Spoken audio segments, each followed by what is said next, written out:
Good morning. आज के इस सत्र में उपस्थित सभी मान्यवरों का तहे दिल से स्वागत है। मैं principal Mundle school mister Jayant Joshi ji और कोऑर्डिनेटर मिसेस संपदा, इनका विशेष तौर पर आभार प्रकट करना चाहूँगी। उन्होंने आज के इस सत्र की हमें अनुमति प्रदान की है। हम ये जो प्रोग्राम प्रस्तुत करने जा रहे हैं वो है योगा डे के उपलक्ष्य पे। तो बच्चों, आपको भी पता है कि योगा डे का क्या महत्व है, योग का हमारे लाइफ में क्या महत्व है। आपने भी अपने आजू बाजू में देखा होगा, अपने मम्मी पापा को देखा होगा, अंकल आंटी को देखा होगा योग की प्रैक्टिस करते हुए, क्योंकि हम आज कोरोना के दौर से गुजर रहे हैं। पिछले 1 साल से हम इस पैंडेमिक को झेल रहे हैं, है ना। हम इस दुविधा को झेल रहे हैं। न सिर्फ बड़े बल्कि बच्चों आप लोग भी कितना स्ट्रेस में हैं, हम ये बखूबी जान चुके हैं। आप अपने स्कूल को मिस कर रहे हैं। पिछले 1 साल से आपने तो स्कूल अटेंड ही नहीं की है, सब वर्चुअल प्लेटफॉर्म पे हो रहा है। प्लस आप अपने दोस्तों से मिल नहीं पा रहे हैं। आप वो जो मस्ती के दिन है उनको मिस कर रहे हैं, बहुत कुछ मिस कर रहे हैं आप बच्चों, ये हम सब जानते हैं। और ये बच्चों आपका स्ट्रेस हुआ, साथ साथ में आपके जो टीचर्स हैं वे भी बहुत ज़्यादा स्ट्रेस में हैं, क्योंकि उनको सडनली वर्चुअल प्लेटफॉर्म पे काम करना पड़ रहा है। उनका स्ट्रेस पहले जो था वो और बढ़ गया है। वो आपके साथ इंटरेक्ट तो कर रहे हैं लेकिन वर्चुअली है। आपस में जो अंडरस्टैंडिंग होती है वो कहीं ना कहीं वो भी मिस कर रहे हैं। इस सभी का इम्पैक्ट सभी के ऊपर हो रहा है, यानी आपके ऊपर और आपके टीचर्स के ऊपर इसका इम्पैक्ट हो रहा है। बच्चों, इसके वजह से कहीं ना कहीं आप में एक अकेलापन आ गया है, क्योंकि आप अपने बच्चों, अपने फ्रेंड्स को मिस कर रहे हैं, अपने स्कूल को, वो एटमॉस्फेयर को मिस कर रहे हैं, और कहीं ना कहीं स्ट्रेस में तो है ही है आप। तो ये सब सिचुएशन में आज का जो ये सत्र है, जो कि सहज योगा का सत्र है, वो विशेष महत्व रखता है बच्चों। तो मैं आपसे गुजारिश करूंगी कि आज का ये जो सत्र है ना बच्चों, वो आखिर तक पूरी ध्यान से सुनिएगा, और उसमें जो भी इंफॉर्मेशन देने वाले हैं वो इंफॉर्मेशन, और साथ में जो भी प्रैक्टिकल सेशन लिया जाएगा वो आप बिल्कुल दोहराइएगा, उसको अपने ध्यान से कीजिएगा, ठीक है। तो आज के इस सत्र में क्या होने वाला है इसकी थोड़ी सी जानकारी मैं आपको दे दूं। तो बच्चों, इसमें हम आज आपके ह्यूमन एनाटॉमी के बारे में जानने वाले हैं। मतलब शरीर के बारे में तो जानते हैं, लेकिन शरीर के अंदर हमारी एक सूक्ष्म संस्था होती है, एनर्जी सेंटर्स होते हैं, मदर एनर्जी होती है। इस सभी के बारे में हम जानकारी लेने वाले हैं, और साथ में ये एनर्जी कैसे वर्कआउट करती है इसका प्रैक्टिकल डेमोन्स्ट्रेशन लेने वाले हैं, ठीक है। तो ये जो प्रेजेंटेशन है वो लेकर आपके सामने उपस्थित होने जा रहे हैं एडवोकेट महेश धांडेकर जी। महेश भैया जो है ना, अपने स्कूल के दिनों से सहज योग की प्रैक्टिस कर रहे हैं या ध्यान धारणा कर रहे हैं, और वे बखूबी जानते हैं कि ध्यान का क्या महत्व होता है। उससे यदि हमारे जीवन में इनकॉर्पोरेट किया जाए तो क्या बेनिफिट मिल सकता है, हम स्कूल में जो गेन करना चाहते हैं वे कैसे गेन सकते हैं, हमारा कंसंट्रेशन लेवल हम कैसे बढ़ा सकते हैं, इत्यादि इत्यादि बहुत सारी चीज़ें हैं। तो वे अपने प्रैक्टिकल नॉलेज के बेस पे आपको ये इंफॉर्मेशन देने जा रहे हैं, ठीक है। और वो पता है पिछले 16 साल से अपनी जो नागपुर में हाईकोर्ट की मुंबई हाईकोर्ट की जो बेंच है उसमें वो प्रैक्टिस कर रहे हैं, और वो वहाँ पे भी इस नॉलेज का इस्तेमाल कर रहे हैं। तो वाकई ये जो इंफॉर्मेशन है या ये जो मेडिटेशन की प्रोसेस है वो कितनी इफ़ेक्टिव है, इसके बारे में आप खुद जानेंगे जब आप उसका प्रैक्टिस करेंगे, या जब महेश भैया आपको ये सब बताएंगे, तब उसके बाद जो आप मेडिटेशन करेंगे उसके बाद आप ये सब फील कर पाएंगे। तो बच्चों, मैं आपसे ये गुजारिश करना चाहूँगी कि प्लीज़ आप ये सेशन अंत तक देखिए, और उसके बाद जो मेडिटेशन की विधि बताई जाएगी, प्रोसेस बताई जाएगी, उसको फॉलो कीजिए। आप बड़े सयाने बच्चे हैं, आप अभी के जनरेशन के बच्चे हैं, आप ये सारी चीज़ें बखूबी जानते हैं। सो आई विश कि आप ये सब ध्यान से करेंगे, दिल से करेंगे। ठीक है। So thank you so much बच्चों। नमस्ते।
आप सभी युवा, सभी बच्चे, सभी स्कूल के शिक्षक, आप जो भी ऑनलाइन व्यूअर्स हमसे आज यहाँ पर जुड़े हैं, आपका हृदय से हम स्वागत करते हैं। इस अंतर्राष्ट्रीय योग दिवस की आप सभी को ढेर सारी शुभकामनाएं।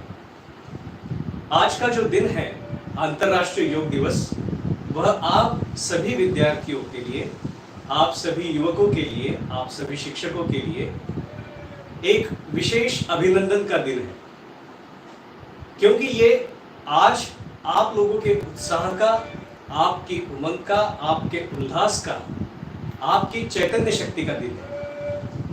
अब यदि ये पूछा जाए कि ये क्यों कहा गया कि ये आपके उत्साह का, नव चैतन्य का, उमंग का दिन है, तो एक बड़ी रोचक चीज मैं आपसे शेयर करना चाहूंगा कि जब इस कार्यक्रम का निमंत्रण हमने स्कूल के प्रमुखों से, स्कूल की व्यवस्थापन समिति से विनती की कि ये बच्चों तक पहुंचाइए और बच्चों को, युवाओं को, विद्यार्थियों को और जो भी अपने जीवन में सकारात्मक बदलाव लाना चाहते हैं, उन्हें इस लिंक को उपलब्ध करवा दीजिए।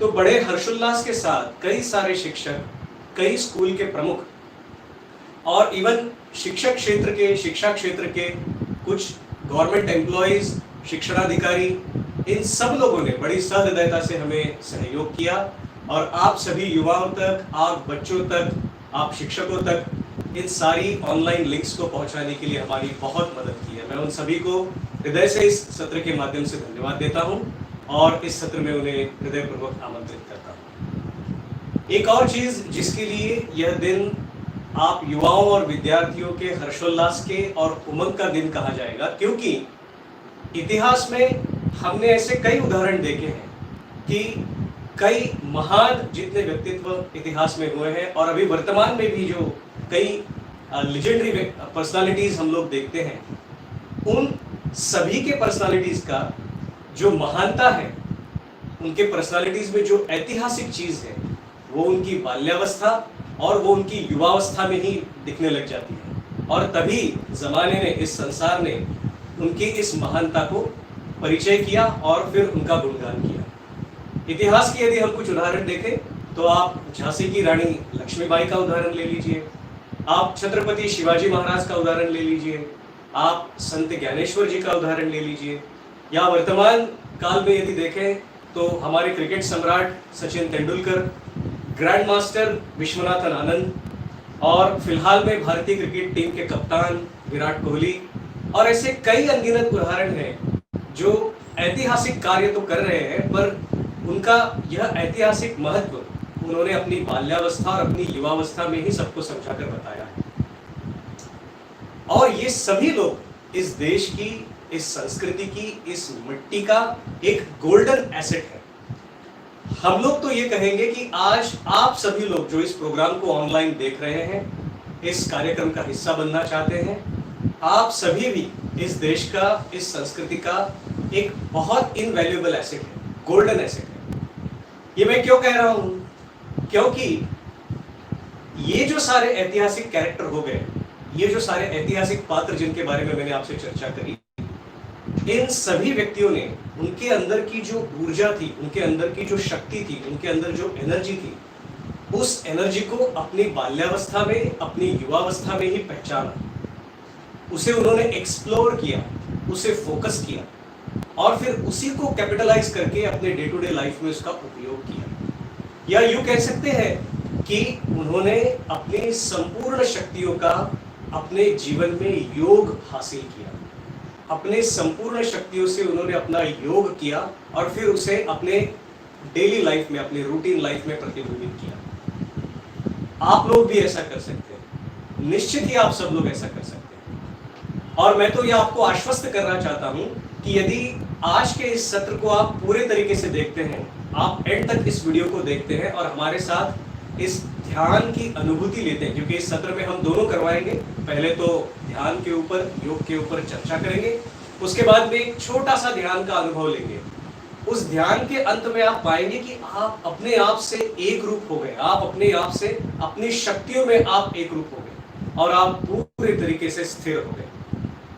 तो इस सत्र के अंत में और इस योग के आधार पर आप भी अपने आप की एक स्वयं सक्सेसफुल लाइफ स्टोरी लिख सकते हैं। एक ऐसी सक्सेसफुल लाइफ स्टोरी लिखेंगे जिसके स्वयं हीरो आप होंगे। आप दूसरे किसी हीरो को क्रिएट नहीं करेंगे और दूसरे किसी हीरो को फॉलो नहीं करेंगे। You will be the hero of your own story, क्योंकि आपका सारा परिवार आपको एक सेलिब्रिटी की तरह रखता है। सारा परिवार ये देखता है कि आपकी अचीवमेंट्स कैसे हासिल होंगी, आपका करियर कैसे डेवलप होगा, आप कैसे डेवलप होंगे। आपके इर्द गिर्द सारे परिवार का प्लानिंग घूमता है। कहीं साल भर में बाहर जाना हो तो आपकी एग्जाम्स कब है, आपके छुट्टियां कब लग रही है, ये सारा शेड्यूल देख करके आपके पेरेंट्स, आपके शिक्षक, आपकी ट्रिप्स, आपका आउटिंग अरेंज करते हैं। घर के सारे फंक्शंस भी आपके हिसाब से तय होते हैं। तो मैं तो कहूंगा कि आप अपने परिवार के सेलिब्रिटी हैं, आप अपने परिवार के वीआईपीज हैं, जिनको देख करके ही सारा परिवार का शेड्यूल नियंत्रित किया जाता है। आपके परिवार का एंटरटेनमेंट, टीवी का वॉचिंग टाइम, सब लोगों का शेड्यूल भी आपके हिसाब से तय होता है, इसलिए आप सेलिब्रिटी हैं। एक और उदाहरण कि जब भी कोई रिश्तेदार आपके घर आता है, जब भी कोई नया व्यक्ति आपके परिवार के परिचय में आता है और वो आपके घर पे आता है, तो सबसे पहले ये जानना चाहता है कि परिवार में बच्चे कितने हैं, युवा कितने हैं, वो क्या करते हैं, क्या उनका प्रोफेशन है, क्या उनकी एकेडमिक, क्या उनका डिस्क्रिप्शन है, ये सारा वो जानना चाहते हैं। यदि आपके घर में कुछ ट्रॉफीज रखी हुई हो तो आने वाला मेहमान पहले ये जानना चाहता है कि ये किसका अचीवमेंट है, ये किसने अचीव किया है। और जब ये सवाल पूछे जाते हैं तो आपके माता पिता, आपके बड़े भाई बहन या आपके दादा दादी, आपका मित्र परिवार आपके बारे में बताने के लिए बड़ा फक्र महसूस करता है। उन्हें बड़ा आनंद होता है, क्योंकि उनके लिए केवल आप ही एक द नेक्स्ट जनरेशन है। आप ही अपनी फैमिली में एक ऐसा एलिमेंट है जो आपके परिवार को भविष्य के नए सपने दिखा सकता है। तो अब सोचिए, जो लोग परिवार के सेलिब्रिटीज हैं, जो लोग परिवार की इतनी उमंगें जिनसे जुड़ी हुई हैं, तो ऐसे लोगों का अपने जीवन के प्रति, अपने द नेक्स्ट जनरेशन होने के प्रति क्या अप्रोच होना चाहिए और क्या हमारा अप्रोच अभी है, क्या हमारी प्राथमिकताएं हैं, किन चीज़ों को हम प्रायोरिटीज दे रहे हैं। तो हम देखते हैं कि कभी कभी हमारे इर्द गिर्द एक ऐसा फ्रेंड सर्कल हमें दिखाई देता है, या हमारी युवाओं की, हमारी अभी के बच्चों की जो एक परिस्थिति है, उनके करियर को लेकर, उनके भविष्य को लेकर, उनके जीवन को लेकर, उसके बारे में बातचीत करते हैं। कुछ हमारे युवा भाई या कुछ हमारे विद्यार्थी बहन या भाई ऐसे होते हैं कि जो अपने करियर के बारे में, अपने भविष्य के बारे में बिल्कुल भी प्रोग्रेसिव नहीं होते। उन्हें इस बात की चिंता ही नहीं होती कि आगे क्या करना है। कुछ लोग होते हैं पर वो हमेशा परिस्थितियों में अपना डिफेंस ढूंढते फिरते हैं कि मेरा तो शैक्षणिक वातावरण ही, मैं जिस गांव में या शहर में रहता हूँ वहाँ का शैक्षणिक वातावरण ठीक नहीं है, मेरा फ्रेंड सर्कल ठीक नहीं है, या मेरे परिवार से मुझे सपोर्ट नहीं मिलता है। इन सारी चीज़ों के बारे में वो हमेशा डिफेंस ढूंढते रहते हैं। कुछ लोग ऐसे होते हैं कि वो इतने बिंदास होते हैं कि हमारे भविष्य में हमें क्या करना है, क्या नहीं करना है, इसके बारे में उनके पास कोई नियोजन नहीं होता, कोई विचार नहीं होता, और एक कटी पतंग की तरह वो केवल परिस्थितियों में इधर से उधर, उधर से इधर, हालात के थपेड़े के समान घूमते रहते हैं। तो आप मुझे बताइए, क्या इस तरीके से यदि हम परिस्थितियों के सामने घुटने टेक दें और अपने अंदर की ऊर्जा का उपयोग न करें तो क्या हम द सक्सेसफुल नेक्स्ट जनरेशन बन पाएंगे? निश्चित ही नहीं बन पाएंगे। तो कैसे बन सकते हैं? तो आज हम इसी सक्सेस की पूंजी पर आपसे बातचीत करने वाले हैं, आपको बताने वाले हैं सहयोग के बारे में और सहयोग की सम्माननीय संस्थापिका श्री माता जी के बारे में। आप सहयोग की आद्य संस्थापिका डॉक्टर निर्मला देवी श्रीवास्तव हैं, जिन्हें समूचे विश्व में हम सभी श्री माता जी के नाम से पहचानते हैं। श्री माता जी का जन्म स्वतंत्रता पूर्व के काल में सन 1923 में हुआ और वे अपने बाल्यावस्था में गांधी जी के साथ स्वतंत्रता संग्राम में सहभागी रही। बाद में वे स्वयं मेडिकल साइंस की स्टूडेंट थी, मेडिकल साइंस का उन्होंने अध्ययन किया और सन 1970 में उन्होंने सहयोग नामक इस विज्ञान का आविष्कार किया।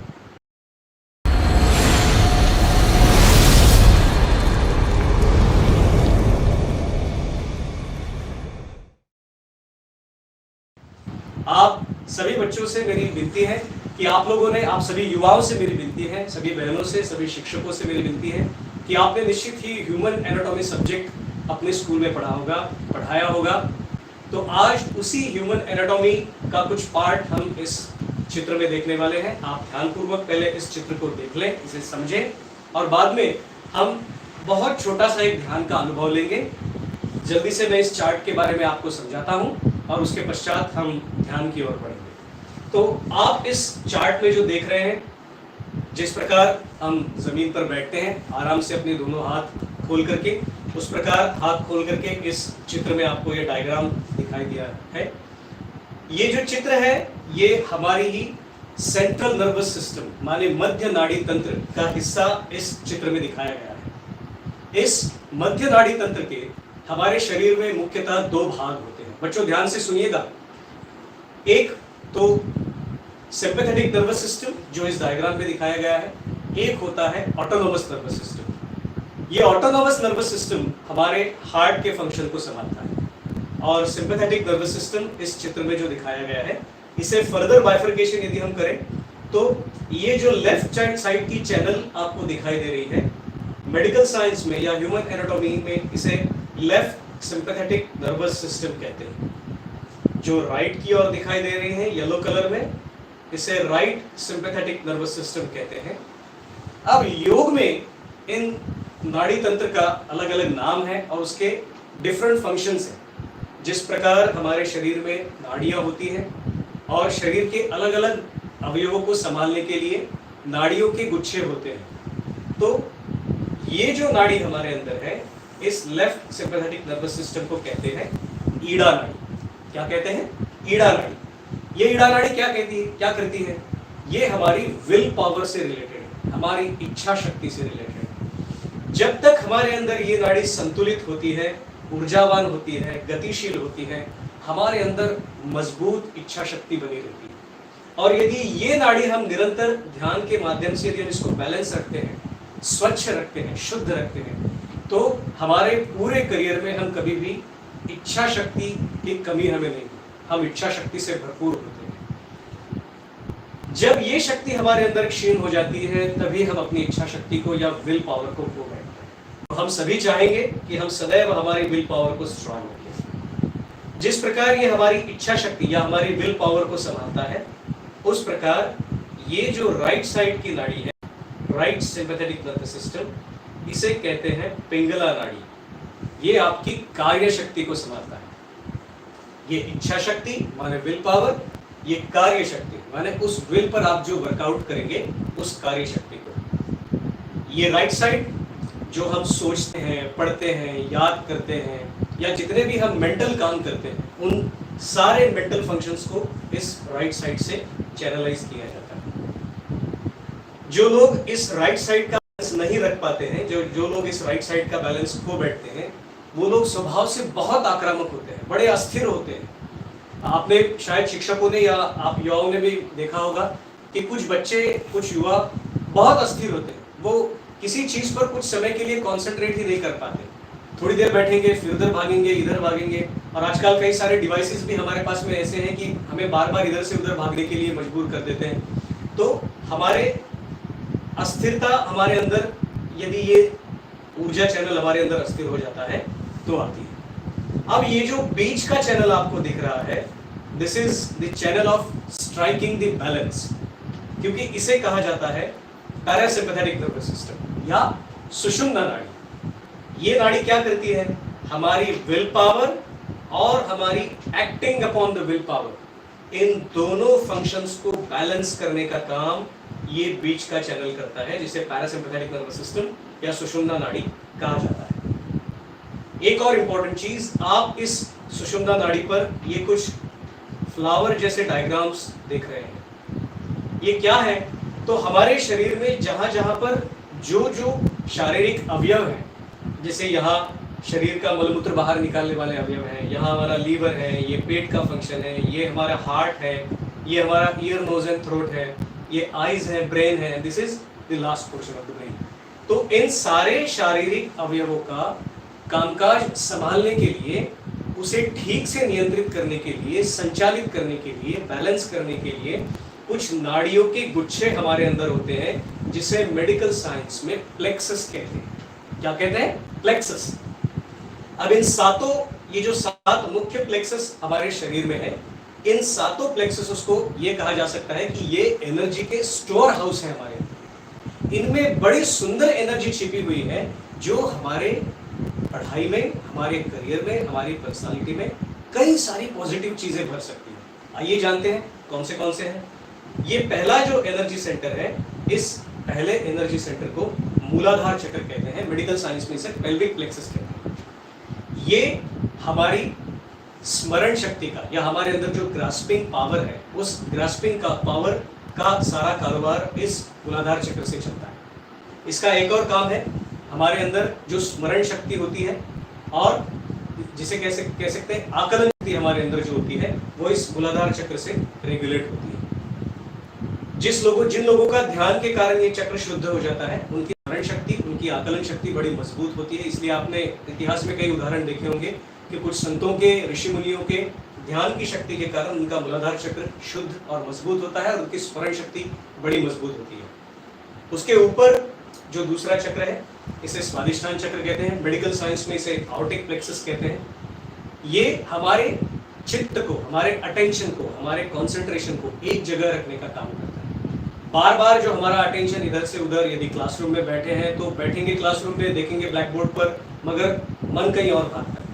आप युवा हैं, कॉम्पिटिटिव एग्जाम्स की तैयारी कर रहे हैं, आपके पास कम समय है, मगर एग्जाम में क्या होगा, इसी के डर के कारण आपका चित्त एक जगह नहीं लगता, तो आपका अटेंशन इस दूसरे चक्र से, आउटिक प्लेक्सस, स्वादिष्ठान चक्र, इसी चक्र से फैट सेल्स को कन्वर्ट करके एनर्जी हमारे ब्रेन तक आती है। इसलिए ये चक्र मजबूत होगा तो हमारी ब्रेन की पावर स्ट्रांग होगी। तीसरा चक्र, इसे नाभि चक्र कहते हैं, सिलियाक प्लेक्सस इसे कहते हैं। ये हमारे अंदर की नर्वसनेस को शांत करता है। जिसका ये चक्र मजबूत होता है, वो व्यक्ति सहसा नर्वस नहीं होता, बड़ी शांति से अपने कार्य को पूर्ण करता है। ये हमारे डाइजेस्टिव सिस्टम को संभालता है, हमारे हेल्थ लेवल पर ये हमारे डाइजेस्टिव सिस्टम को संभालता है। उसके इर्द गिर्द आप ये जो गोलाकार देख रहे हैं, इसे भी स्पिरिचुअल लैंग्वेज में या योग की भाषा में इसे वॉइड कहते हैं, भवसागर कहते हैं। ये हमारा सेंटर ऑफ ग्रेविटी है। हमारे पर्सनालिटी में जो ग्रेविटी होती है या हमारे अंदर जो निर्णय क्षमता होती है, उस निर्णय क्षमता का सारा सूत्र, सारा संचलन केंद्र इस भवसागर से चलता है। जब आप युवा हैं, आप विद्यार्थी हैं, आप पालक हैं, आप शिक्षक हैं, आपके अंदर जब तक निर्णय क्षमता नहीं होगी, आप अपने निर्णयों के लिए इधर उधर इसके आगे पीछे भागते फिरेंगे। लेकिन सही समय पर सही निर्णय लेना, ये एक यशस्वी व्यक्तित्व की कुंजी होती है। तो ये कुंजी आपके सेंटर ऑफ ग्रेविटी में यहाँ पर छिपी हुई है, इसे हम भवसागर कहते हैं। उसके ऊपर ये कार्डियक प्लेक्सस, इसे अनाहत चक्र कहते हैं या हृदय चक्र कहते हैं। इसी से हमारी पावर ऑफ इम्यूनिटी रेगुलेट होती है। काफी सारे वायरसेस, डिसीजेस हमें बिल्कुल तकलीफ नहीं दे सकते यदि हमारा ये कार्डियक प्लेक्सस या हमारा अनाहत चक्र स्ट्रांग होगा। ध्यान में जब हमारा अनाहत चक्र पूरे तरीके से स्ट्रांग होता है, तो सहजता से हमारी इम्यूनिटी पावर, रोग प्रतिकारक शक्ति हमारे अंदर बढ़ती है और हम इन जनरल किसी वायरस के शिकार नहीं होते हैं। तो आप लोगों के लिए इस वर्तमान परिस्थिति में ये चक्र भी बड़ा महत्वपूर्ण है। उसके ऊपर पांचवा चक्र, इसे सर्वाइकल प्लेक्सस कहते हैं, ये विशुद्धि चक्र कहलाता है। आपके सेंटर ऑफ कम्युनिकेशन से इसका बड़ा गहरा ताल्लुक है। आप किस तरीके से लोगों से कम्युनिकेट करते हैं, क्या बात करते हैं, कितनी बात करते हैं, किस तरीके से बात करते हैं, किस लहजे में बात करते हैं, ये आपके इस विशुद्धि चक्र से कोरिलेट होता है। एक युवा के तौर पर जब हम किसी इंटरव्यू के लिए अपीयर होते हैं तो आपको कितना आता है ये नहीं देखा जाता, आप जो आता है उसको किस तरीके से एक्सप्रेस करते हैं, आप उस एस्टेब्लिशमेंट के लिए किस तरीके से उपयोग में आते हैं, वो सारा स्किल ऑफ कम्युनिकेशन आपके इस विशुद्धि चक्र से डेवलप होता है। सो विशुद्धि चक्र या सर्वाइकल प्लेक्सस आपके कम्युनिकेशन को कोरिलेट करता है। ये आपके टीम वर्क का भी चक्र है, जो साथ में मिलकर कोरिलेट होकर के हमें काम करना है, सबको एज अ टीम उस विशुद्धि चक्र से काम करते हैं। उसके ऊपर छठा चक्र, ये आपका आज्ञा चक्र या इसे ऑप्टिक चश्मा कहा जाता है। आपकी दोनों आंखें जहां अंदर की ओर एक दूसरे को वो नर्व्स शॉर्ट होती हैं, उस जगह पर ये छठा चक्र है। और आपके अंदर के टेम्परामेंट को ये बैलेंस रखता है, आपके गुस्से को ये शांत रखता है। टेम्परामेंट किस चीज को कहेंगे, तो किसी काम को लेकर के ज्यादा समय तक कंसिस्टेंटली काम करने की जो आपकी लगन होती है, उस लगन को कहते हैं टेम्परामेंट। जिनका ये चक्र स्ट्रांग होता है उनकी लगन बड़ी मजबूत, एक चीज को लेकर बड़े सातत्य से वो काम कर सकते हैं और उनका कभी मूड ऑफ नहीं होगा, छोटी छोटी चीज पे वो गुस्सैल नहीं होंगे। तो ये छठा चक्र हमें उसलिए काम आता है। अब ये बड़ा इंपॉर्टेंट चक्र है क्योंकि लेफ्ट, राइट और मिडल ये तीनों चैनल्स यहाँ पर एक दूसरे को क्रॉस करते हैं। उसके ऊपर ये सातवां चक्र, इन सारे 6 चक्रों को ऑर्गेनाइज करना है, उनको कोरिलेट करना है, उनकी एनर्जी को सिंथेसिस करना है। इन सारी एनर्जीज को सिंथेसिस करने का काम ये सातवां चक्र सहस्त्रार चक्र कहलाता है। इसे लिम्बिक एरिया कहते हैं, हमारे सर में इस जगह पर ये स्थित होता है। या आपने कभी 1 साल से छोटे बच्चे के सर पर यदि हाथ लगाया होगा तो जहां पर नाजुक तालु होता है वहां पर ये सातवां चक्र आपके अंदर होता है, जिसके कारण आप अपने सातों बचे हुए 6 चक्रों को कोरिलेट करते हैं। अब एक और बड़ी इंपॉर्टेंट एनर्जी हमारे अंदर बैठी हुई है जिसके बारे में मैं आपको बताता हूँ। ये जो ट्रायंगल आप देख रहे हैं, ये ट्रायंगल हमारी जो बैक बोन है, हमारा जो मेरुदंड है, हमारी जो रीढ़ की हड्डी है, उसका सबसे निचला छोर जो होता है उसे मेडिकल साइंस में सैक्रम बोन कहा जाता है, पवित्र अस्थि कहा जाता है। क्योंकि इसी सैक्रम बोन के अंदर एक शक्ति हमारे अंदर बैठी हुई है जो कुंडलाकार या सर्पिलाकार या कॉइल के फॉर्म में बैठी हुई है, इसलिए शक्ति को कुंडलिनी शक्ति कहते हैं।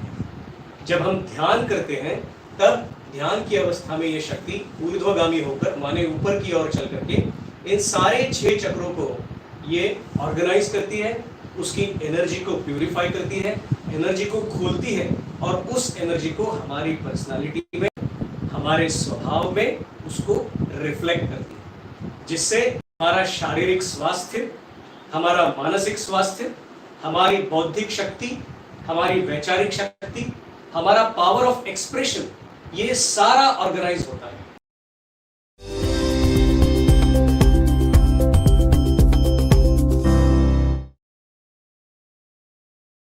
तो करना क्या है, आपको आराम से बैठना है, आपके दोनों हाथ इस डायग्राम में जिस तरीके से दिखाए हैं इस तरीके से खोल के आपको रखना है।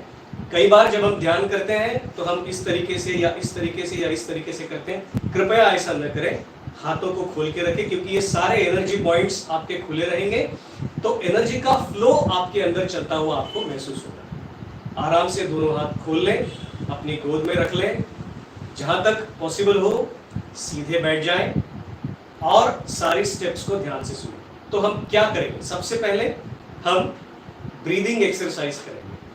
तो ब्रीदिंग किस प्रकार करना है, गहरा श्वास आपको आपके अंदर लेना है, 2 सेकंड्स तक उसको पकड़ के रखना है, फिर धीरे धीरे धीरे धीरे आप उस श्वास को छोड़ेंगे। पुनः 2 सेकंड खाली पेट रुकेंगे, फिर श्वास को पूर्ण तरीके से अंदर लेंगे, 2 सेकंड पकड़ेंगे, फिर श्वास को बाहर छोड़ेंगे, खाली पेट 2 सेकंड रहेंगे। इस तरीके से 7-8 बार यदि हम इसको करते हैं तो हमारा ब्लड सर्कुलेशन, हमारी हार्ट बीट, हमारा अटेंशन धीरे धीरे धीरे पूर्ण रूप से संतुलित हो जाएगा, आप पूरे तरीके से बैलेंस हो जाएंगे। इस बैलेंसिंग को हासिल करने के बाद में आपको आपका दाहिना हाथ, द राइट हैंड, आपके हृदय पर रखना है। यहाँ पर हाथ रख करके सारा कंसंट्रेशन आप अपने हृदय में लगाएं और बड़ी विनम्रता से आप अपने हृदय में एक प्रार्थना कर सकते हैं।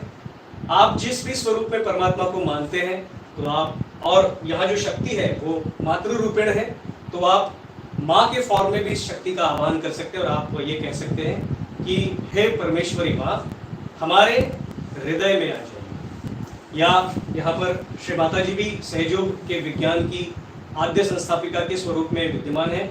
आप श्री माता जी भी कह सकते हैं। तो आप कहें, हृदय पे हाथ रख के सारा कंसंट्रेशन हृदय पे लगाएं और कहें, हे परमात्मा या हे परमेश्वरी माँ।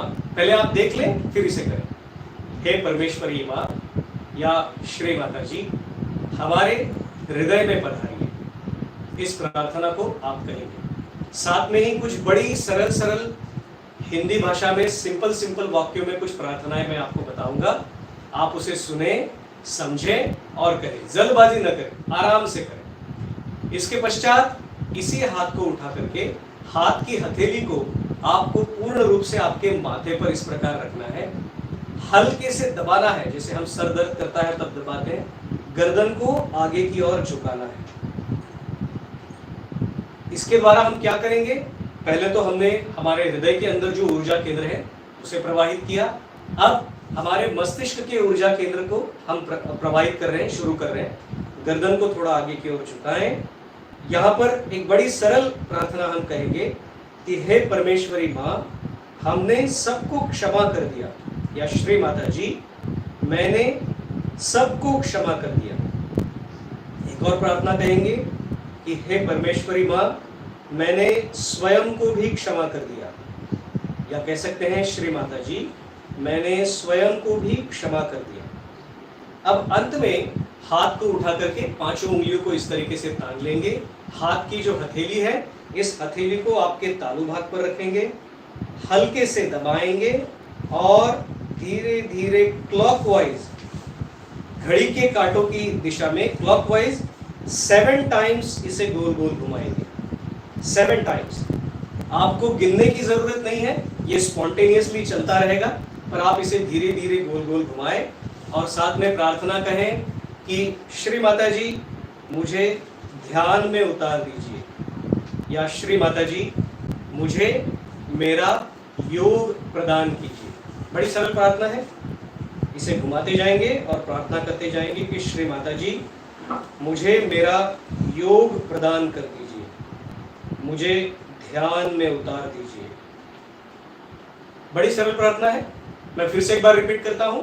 पहले हम लोग ब्रीदिंग एक्सरसाइज करेंगे, फिर राइट हैंड को हार्ट पर रखेंगे, कुछ प्रार्थनाएं करेंगे, हार्ट में कॉन्सेंट्रेट करेंगे, फिर हाथ को यहाँ रखेंगे, हल्के से दबाएंगे, गर्दन को आगे की ओर झुकाएंगे, कुछ प्रार्थनाएं करेंगे, फिर हाथ की पांचों उंगलियों को तानकर हथेली को अपने तालू भाग पर रखेंगे, हल्के से दबाएंगे और धीरे धीरे 7 to 8 टाइम्स गोल गोल घुमा करके प्रार्थनाएं बताती जाएंगे, उसको करेंगे। अंत में आपको हाथ को नीचे लेना है और यहाँ कॉन्सेंट्रेट करके बस 10-15 सेकंड्स के लिए आपको शांत बैठना है। आप धीरे धीरे गहरे ध्यान में उतर जाएंगे।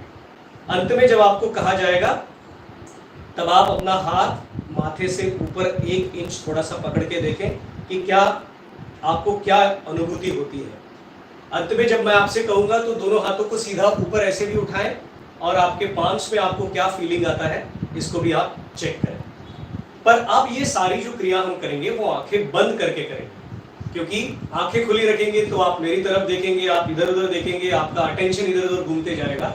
इसलिए कॉन्सेंट्रेट करें, शांत होकर के बैठें और इस ध्यान का आनंद लें। हम लोग साथ में क्लासिकल म्यूजिक बजाएंगे, तो क्लासिकल म्यूजिक सुनते सुनते आपका चित्त, आपका ध्यान गहरा होते जाएगा। तो आइए शुरुआत करते हैं अपने अंदर की इस शक्ति का अनुभव करने, अपने अंदर की इस शक्ति को एक्सप्लोर करने, फोकस करने, कॉन्सेंट्रेट करने और फिर इसे अपने जीवन में इस्तेमाल करने। आइए ध्यान की शुरुआत करते हैं।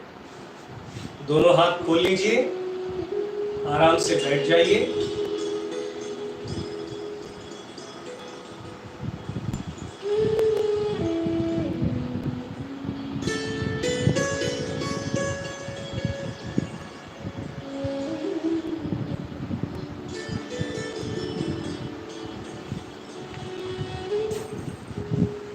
शांत होकर दोनों हाथ अपनी गोद में,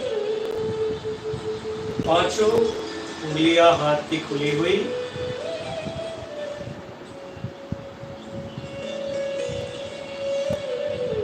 अब हम ब्रीदिंग एक्सरसाइज की शुरुआत करेंगे। बड़े धीरे धीरे आराम से लंबा और गहरा श्वास अपने अंदर लें। 2 सेकंड रुकें। धीरे धीरे श्वास को छोड़ते हैं। 2 सेकंड रुकते हैं। इस प्रकार 7 से 8 बार आपको दोहराना है।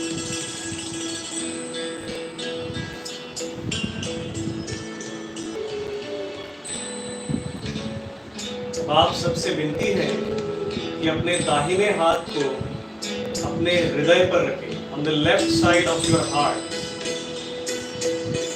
हृदय पर दाहिने हाथ को रखें। सारा कंसंट्रेशन अपने हृदय में लगाएं।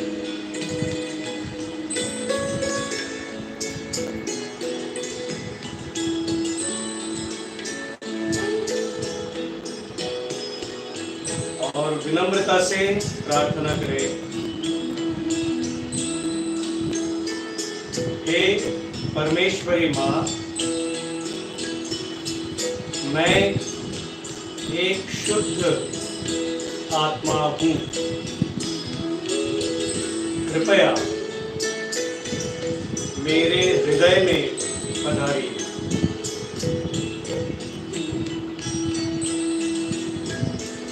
या श्री माता जी,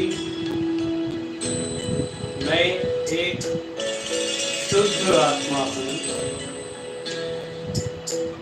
कृपया मेरे हृदय में पधारिए।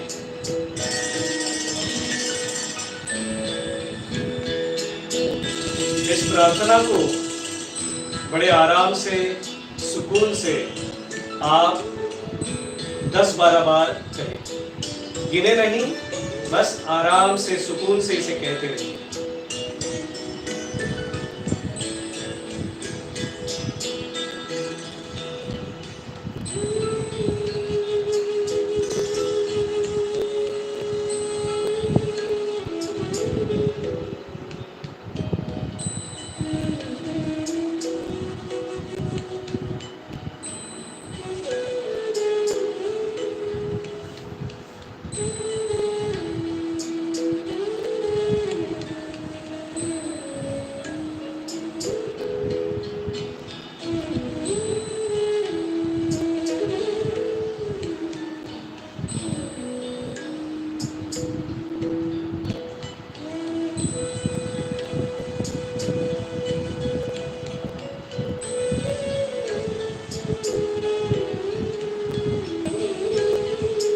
अब धीरे से इस दाहिने हाथ की हथेली को अपने माथे पर रखें।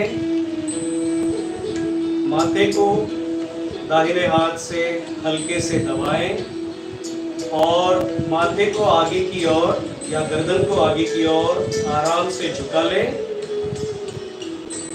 बड़ी विनम्रता से आप प्रार्थना करेंगे, श्री माता जी, हमने सबको माफ कर दिया।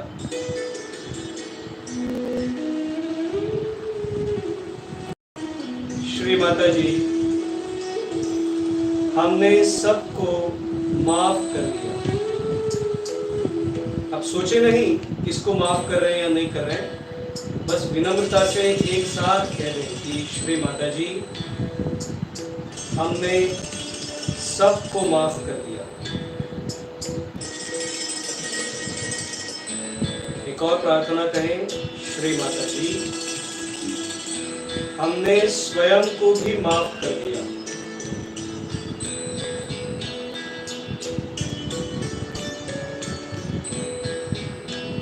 श्री माता जी, हमने स्वयं को भी माफ कर दिया।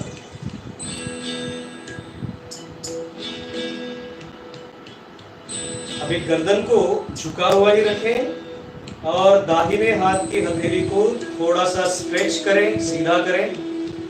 पांचों उंगलियों को थोड़ा सा तान लें।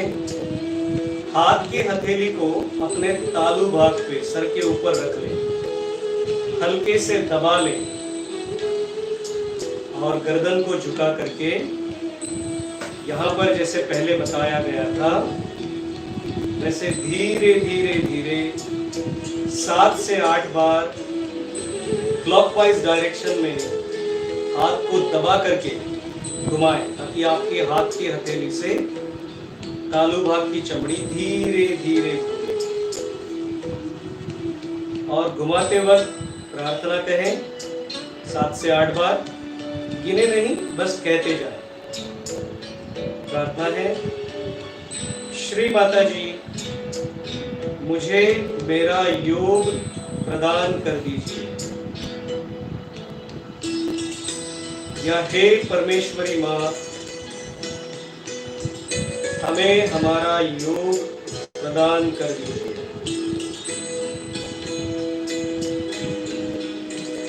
हे परमात्मा,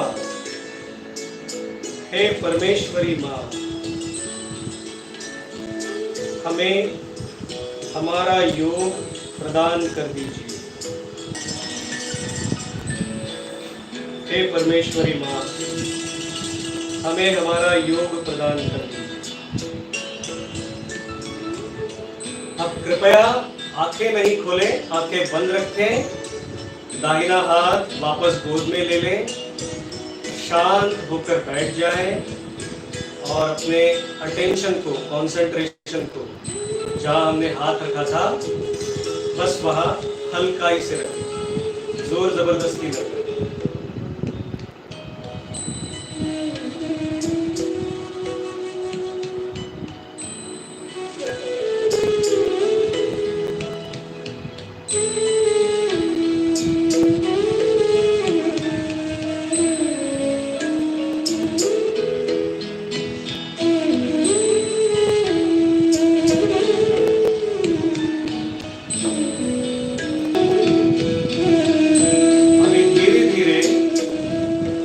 दाहिने हाथ को अपने तालू भाग पर पुनः ले जाएं और 1 इंच हाथ को ऊपर पकड़ना है। सर पे रखना नहीं है, हाथ को 1 इंच ऊपर पकड़िए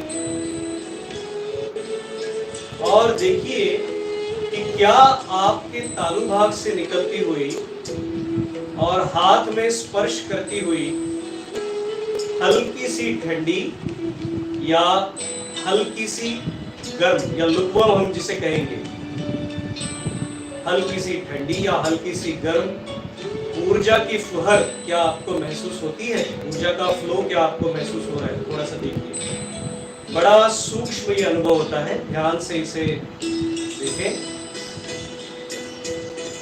दाहिना हाथ नीचे ले, लेफ्ट हैंड से करके देखिए। लेफ्ट हैंड के पाम को सर के ऊपर 1 इंच पकड़ के देखें और देखें क्या हमारे तालू भाग से हल्का सा ठंडा या गर्म बहाव महसूस हो रहा है।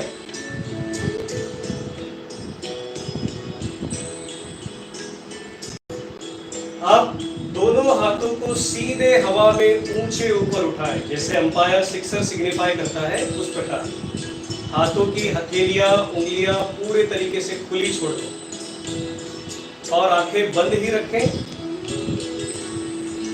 आकाश पर देखते हुए लुक टुवर्ड द स्काई और क्वेश्चन पूछे अपने आप से मन ही मन, श्री माता जी क्या यही हमारे अंदर का चैतन्य प्रवाह है? या श्री माता जी क्या यही हमारी चैतन्य शक्ति है? श्री माता जी क्या यही हमारी पॉजिटिव एनर्जी है? धीरे धीरे धीरे दोनों हाथों को अपनी गोद में ले आए, आंखें बंद ही रखें और अब देखें कि क्या हाथ की हथेली के बीचों बीच, दोनों हाथों की हथेली के बीचों बीच हमें कुछ सर्कुलर मोशन, कुछ घूमता हुआ फील होता है, या हाथों की उंगलियों के छोर पर हमें हल्का सा ठंडा, हल्का सा गर्म या थोड़ी चुभन, हैवीनेस कुछ फील होता है।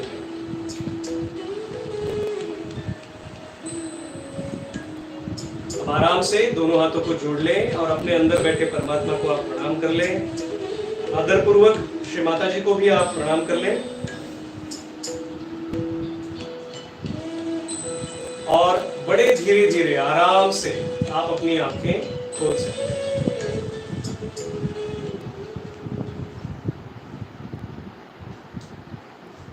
हम में से जिन लोगों ने भी इसे सिंसियरली किया है, कुछ चीजें तो हमें निश्चित फील हुई है। यहाँ या तो ठंडा या गर्म महसूस हुआ है, मन पूरे तरीके से शांत हो गया है, विचारों की गति एकदम शांत हो गई है, हाथों में यहाँ या यहाँ सर्कुलर मोशन और हाथों के छोर पर, उंगलियों के छोर पर टिंगलिंग, ठंडा या थोड़ा हैवीनेस हमें फील हो रहा होगा। और जैसे हम गहरी नींद के बाद उठते हैं, रिलैक्स होते हैं, उस रिलैक्सेशन को हम अपने अंदर फील कर रहे हैं। यही पहला अनुभव है। आज बस पहला बीज हमारे अंदर उस शक्ति का बोया गया है। इसमें और हमें काफी सारी चीजें आगे सीखनी है। तो आज के लिए हम आपसे इतना अपील करना चाहते हैं कि जो 4 स्टेप्स हमने आपको बताई, ब्रीदिंग 1, 2, 3, इसको आप घर में रोज करें। पढ़ाई करने से पहले, सुबह उठने के बाद, जब भी आपको समय मिले इसे जरूर करें। एक और चीज, यदि आपको इस ध्यान का और टेक्निक सीखना है, अपनी ऊर्जा का और अलग अलग अनुभव लेना है, सारे चक्रों में ऊर्जा कहाँ बैठी है, कैसे उसका उपयोग करते हैं, इसको यदि आपको सीखना है तो जिस चैनल पर आप इस वीडियो को देख रहे हैं, उस नेशनल स्कूल प्रोपगेशन टीम, मैं फिर से एक बार रिपीट करूंगा, नेशनल स्कूल प्रोपगेशन टीम, इस चैनल को आप सब्सक्राइब कर लें, उसकी नोटिफिकेशंस की बेल के आइकॉन को आप दबा लें, ताकि जब भी आपके उपयोग का कोई भी वीडियो इस पर अपलोड होगा या कुछ लाइव प्रोग्राम होगा तो आपको इसकी नोटिफिकेशन मिल जाएगी। एक और चीज, इस YouTube चैनल के डिस्क्रिप्शन बॉक्स में, माने आप इस चैनल का डिस्क्रिप्शन बॉक्स खोलते हैं तो वहां पर आपको डिस्क्रिप्शन मिलेगा कि जो बच्चे, युवा या शिक्षक इस ध्यान को और आगे सीखना चाहते हैं, वो गूगल फॉर्म की एक लिंक को दबा लें। हमने उस फॉर्म का लिंक नीचे दिया है, आप उस लिंक को टच करें, फॉर्म खुलेगा। बहुत सरल सा फॉर्म है, आप उसे भर दीजिए, वो फॉर्म हम तक आ जाएगा। फिर हम आपसे संपर्क करेंगे और आपको ये सारा ज्ञान, सारा विज्ञान फ्री ऑफ कॉस्ट ऑनलाइन माध्यम से, ध्यान केंद्रों के माध्यम से आपको सिखा पाएंगे। तो आप आज सभी मान्यवर इस कार्यक्रम के लिए उपस्थित हुए।